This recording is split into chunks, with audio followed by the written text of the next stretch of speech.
2017년 5월 출범한 문재인 정부가 최근 반환점을 돌았습니다. 임기의 절반이 지난 건데요. 농업 정책에 있어서는 성과도 크지만 그만큼 과제도 만만치 않다는 평가가 나오고 있습니다.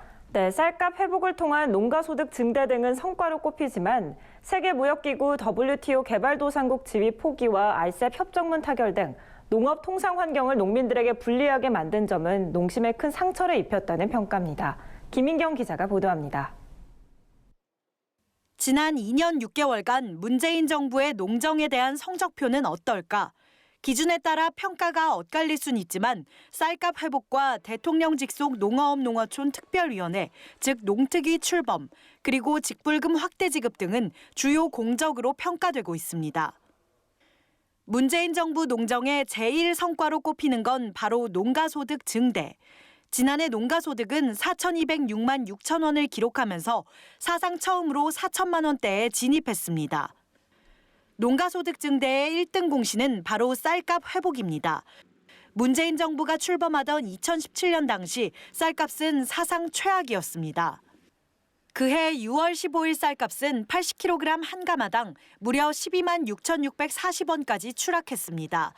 20년 전 수준으로 퇴보한 겁니다. 문 정부는 이례적으로 수확기 쌀 수급 안정 대책을 햅쌀 가격이 형성되기 전인 9월 28일에 발표했습니다. 시장 격리 물량 또한 역대 수확기 격리량으로는 최대치인 37만 톤을 잡은 덕분에 수확기 쌀값이 2003년 이후 처음으로 상승하는 등 쌀 시장은 빠르게 안정됐습니다. 직불금 확대 등 농가 소득 안전망 강화도 대표적인 성과. 올해 밭농업 직불금과 조건분리 지역 직불금을 1헥타르당 각각 5만 원씩 인상했고 농작물 재해보험 대상 품목도 2017년 69개에서 2019년 78개로 확대했습니다. 농업인 안전보험 가입률도 2017년 54.3%에서 2019년 9월 62.6%까지 높였습니다. 로컬푸드 활성화 등으로 중소농의 판로를 넓힌 것도 성과로 꼽힙니다. 2017년 188곳이던 로컬푸드 직매장은 2019년 6월 기준 248곳으로 대폭 증가했습니다.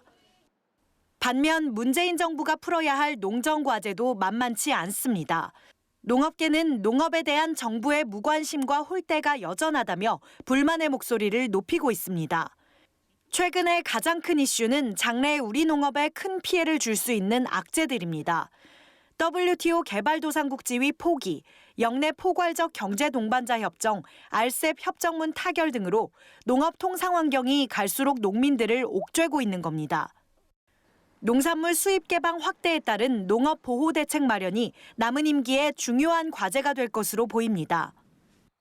농산물 가격이라는 게 솔직히 농촌 지역에서 가장 중요한 건데 지금 대내외적으로는 지금 농산물 가격보다도 비용적인 측면에서는 오히려 외부 영향이 많아지는데 농산물 가격이 안정되지 않았고 정부에서는 팔짱만 끼고 있고 생산이 좀 덜 되는 부분은 적극적으로 수입을 해버리니까 농민들이 거기에 대한 거는 아주 불만이 많죠. 또 다른 대표적인 과제는 바로 농업 예산 홀대 개선. 정부는 내년도 농업 예산을 올해보다 4.4% 늘어난 15조 2,990억 원으로 편성했다고 강조하지만 정부 전체 예산은 513조 5천억 원으로 올해보다 9.3%나 증가했습니다. 정부 예산 중 농업 예산이 차지하는 비중도 점점 축소돼 내년엔 2.98%에 불과한 실정. 농업계는 이 같은 수준의 농업 예산으로는 사람 중심의 농정, 사람이 돌아오는 농촌 정책을 펼치기 어렵다며 농업 예산을 국가 전체 예산의 4% 이상으로 편성해달라고 요구하고 있습니다. 아직도 갈 길이 먼 농가소득 문제도 이슈입니다. 과거에 비해 많이 오르긴 했지만 농가소득은 아직도 도시근로자 가구 소득의 65% 수준에 불과합니다. 더 큰 우려는 비단 올해만의 문제가 아니라는 점. 갈수록 시장 개방의 폭이 넓어지면서 농가들이 농사를 지어서 소득을 높이기는 쉽지 않은 실정이기 때문입니다.